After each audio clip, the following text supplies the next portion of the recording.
Good day, Miss Tara, and welcome to your parents' background reading. I'm still trying to pick out the name. I actually wrote down like a parental backstory because I'm doing a different natal chart one that is going to be called your origin story, right? And that's like a whole childhood re-triggering. This is more of a gotta explain. So I got a new light. Hallelujah, right? So when I first got on camera, I was like, oh my goodness, I look so pale. Let me try this white mode and try to make me more tan, right? But look what it did to my background.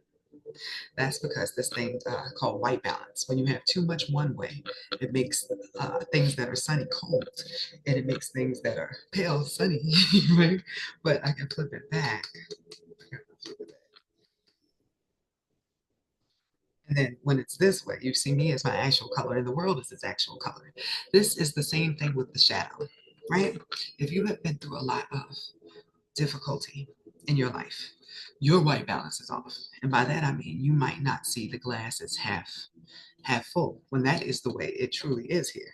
Uh, our thoughts control the experience. So when you are someone who is able to see things at their right tones instead of augmenting them based on your experience and what you think it should look like, it goes so much smoother for you. For a lot of people, most people, because our parents are our first relationship, they are the base for the, I was gonna say discrepancy. No, they're the reason your white balance is off.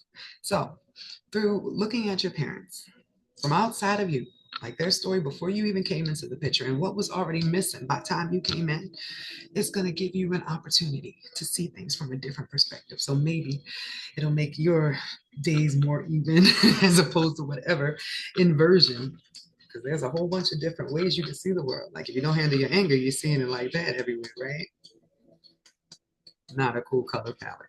So I am going to start with, and I actually have some cards pulled out, but they're just like my theme cards. Gonna go. We're gonna go through the part of their childhood, like early childhood, adolescence. Then we're gonna I'll show you the picture so you get an idea. This is the inner child card. I'm gonna use those as theme cards.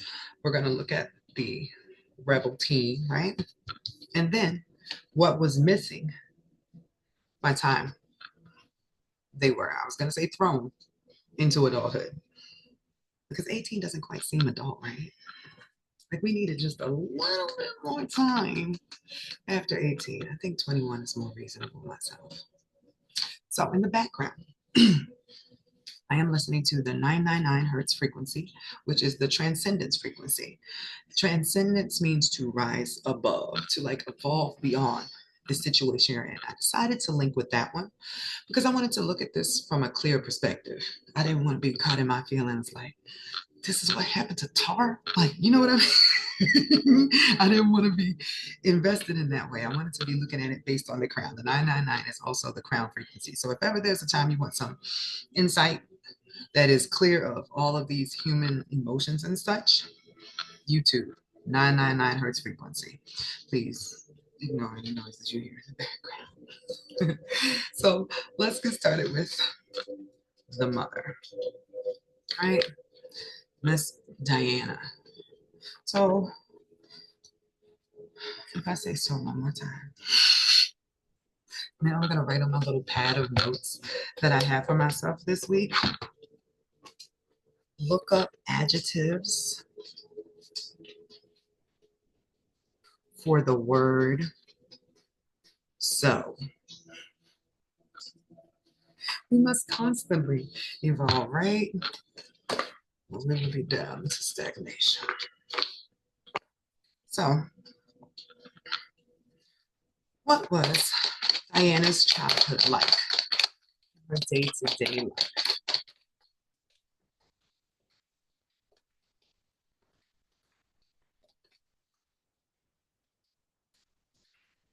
It's interesting that I mentioned stagnation because it felt very still.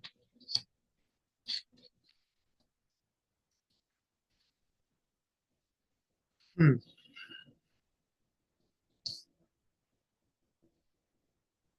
A lot more daydreaming than doing.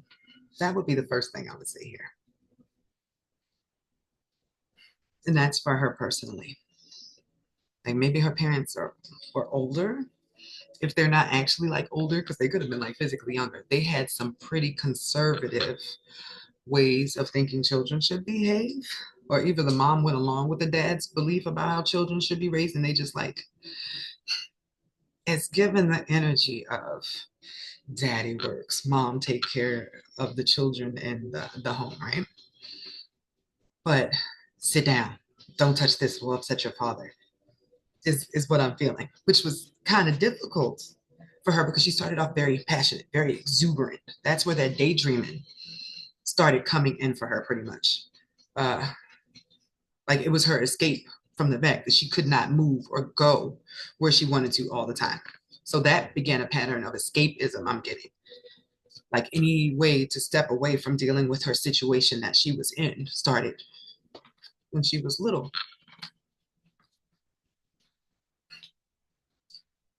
Isolation. You see how that's just that lonely dot in the middle? Even if she did have siblings, this feels like a child that did not have siblings or just was not allowed to play with them. Like she was the only one like her. Like imagine there's a black dog that gives birth to a litter of black dogs, but one of the dogs comes out white with black polka dots. Your mom would be the one in the litter that came out different than the others. So there's a lot of disconnect from herself just because of all that daydreaming that occurred there. But it would, to the outside person, look like she had a good childhood. Look like it was balanced. But they would not ever be able to see how much she held inside or how much she was stopped from doing or participating in or in exploring within herself, which leads us to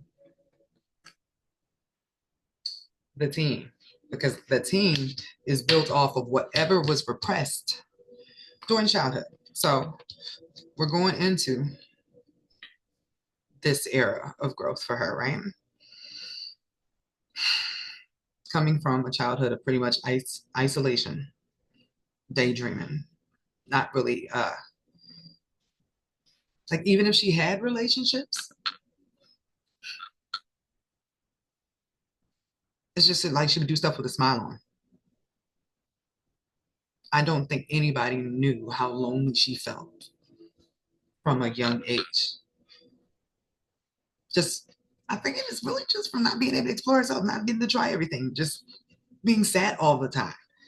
It deeply gives me the feeling of like, if you have a preacher's child or a child that has to go to church all the time, like they can't go play with the other kids, they can't wear certain things, like that sort of restriction. So next, I'm pulling from this character oracle, like what does she evolve into?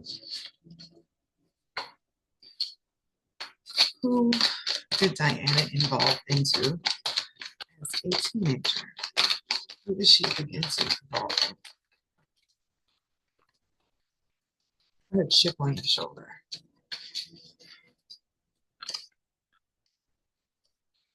Oh, my little music style. Oh, did your mom start drinking as a teenager? But my feelings went into it a different way than I thought they would. I wanted to go see why my frequency stopped. I'm like, why my little background noise stopped? But it's okay. I'll keep going. It'll come back in. Just as long as it's not a commercial. We're good. So I said that because very blatantly it came up. Alcohol. This is alcoholism